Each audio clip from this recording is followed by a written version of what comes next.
కూడా మరి ఎందుకు గవర్నమెంట్ రికగ్నైజ్ చేస్తారు రెండింటికి కూడా. రాష్ట్రంలో కూటమి ప్రభుత్వం ఏర్పడి మరి ఏడాది పూర్తిగా వచ్చింది. ముందుగా ఆంధ్రప్రదేశ్ వర్కింగ్ జర్నలిస్టుల ఫెడరేషన్, ఏపీ బ్రాడ్కాస్ట్ జర్నలిస్టుల association, AP small and medium news papers association తరఫున కూటమి ప్రభుత్వానికి మేము మనస్ఫూర్తిగా శుభాకాంక్షలు తెలియజేసుకుంటున్నాం. మరి ఏడాది పాలన గడిచింది. ఈ సందర్భంగా రాష్ట్ర ప్రభుత్వం కూడా రేపు భారీ ఎత్తున సంబరాలకు పిలుపునిచ్చింది.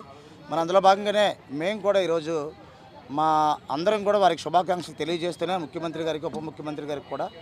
అయితే మేము కూడా ఏడాది కావచ్చింది కాబట్టి మనవి జర్నలిస్టులు ఏవైతే ఉన్నాయో పెండింగ్ సమస్యలను వారికి తెలియజేయాలని చెప్పి ఈరోజు జిల్లా కలెక్టర్ హరేంద్ర ప్రసాద్ గారికి మేము ఒక వినతిపత్రం సమర్పించడం జరిగింది. అందులో ఏంటంటే 12 సమస్యలు ప్రధానంగా పెండింగ్లో ఉన్నాయి.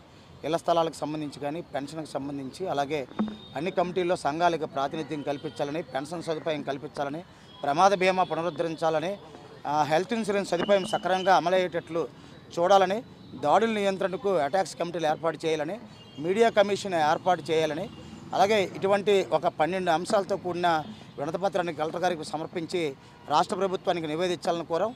మా రాష్ట్ర కార్యవర్గం పిలుపు మేరకు మేము రాష్ట్ర వ్యాప్తంగా ఉన్న 26 జిల్లాల్లో కూడా మా యూనియన్కు చెందిన నేతలందరూ కూడా అన్ని జిల్లాల్లో కూడా కలెక్టర్లకు, ఆర్డీఓలకు, తహసీల్దార్ వరకు కూడా వినతిపత్రాలు ఇవ్వాలని ముందుగానే నిర్ణయించుకున్నాం.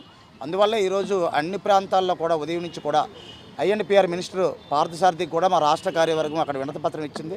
అంటే ప్రభుత్వం అన్ని వర్గాల సంక్షేమానికి ప్రాధాన్యత ఇస్తుంది కాబట్టి జర్నలిస్టులను కూడా అందరికీ కూడా మేము ఏదో మా యూనియన్కే చేయమనుకున్నా రాష్ట్రంలో ఉన్న జర్నలిస్టులందరికీ కూడా మేలు జరిగే విధంగా తక్షణమే ఇళ్ల స్థలాలు కేటాయించాలని ప్రధానంగా కోరుతున్నాం. ఎందుకంటే బాబు గారికి తెలుసు 2014లో మరి అప్పట్లోనే మాన్యువల్గా అప్లికేషన్లు ఇచ్చాం. తర్వాత వైసీపీ గవర్నమెంట్ వచ్చిన తర్వాత మీకు 3 సెంట్లు ఇస్తాం, మీకు ఆన్లైన్లో అప్లై చేసుకోవాలంటే అప్లై చేసుకున్నాం.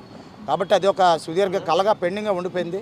అలాగే ఇంకొక అచీవ్మెంట్ ఏంటంటే రేపు యోగాంధ్ర అయిపోయిన వెంటనే విశాఖపట్నం జిల్లాలో ఉన్న జర్నలిస్టులందరికీ కూడా ఉచితంగా వైద్య పరీక్షలు నిర్వహించాలని చెప్పి కోరడం జరిగింది. దానికి కలెక్టర్ గారు సానుకూలంగా స్పందించారు. కార్పొరేట్ ఆసుపత్రులతో సిఎస్ఆర్ ఫండ్స్తోనే మీరు అందరు జర్నలిస్టులకి కూడా వైద్య పరీక్షలు చేయించాలని మేము అందరమే దానికోసం సార్కి ఎక్స్ప్లెయిన్ చేయగా కలెక్టర్ గారు సానుకూలంగా స్పందించి యోగా డే ముగిసిన అనంతరం కూడా జిల్లాలోని జర్నలిస్టులందరికీ కూడా రేషన్ కార్డుతో సంబంధం లేకుండా చేయమని అడిగాం. మా అధ్యక్షులు అడిగారు రేషన్ కార్డుతో సంబంధం లేకుండా. అందుకు కలెక్టర్ గారు కూడా రేషన్ కార్డుతో సంబంధం లేకుండా అందరికీ కూడా వైద్య పరీక్షలు చేయిద్దాం. గతంలో ఏదైతే అపోలో కేంద్రంగా చేయించారో ఈసారి కూడా మంచి కార్పొరేట్ ఆసుపత్రితోనే సిఎస్ఆర్ ఫండ్స్తో చేయిస్తామని హామీ ఇచ్చారు. ఏదేమైనా జర్నలిస్టులందరికీ మేలు జరగాలన్నదే మా సంకల్పం. అందుకనే మేము ఎక్కడా కూడా ప్రభుత్వానికి మా విజ్ఞాపనలన్నీ తెలియజేసి త్వరలో రాష్ట్ర మహాసభలకు ముఖ్యమంత్రి గారిని ఆహ్వానించి మన యొక్క సమస్యలు పరిష్కరించాలన్నదే మా ప్రధాన లక్ష్యం. ఎందుకు ఈరోజు జిల్లా కలెక్టర్ గారికి మా వినతులు తెలియజేస్తూ ఏడాది మరి పూర్తి చేసుకుంది కూటమి ప్రభుత్వం, వారికి శుభాకాంక్షలు తెలియజేస్తేనే మేము కూడా ఉన్నాం.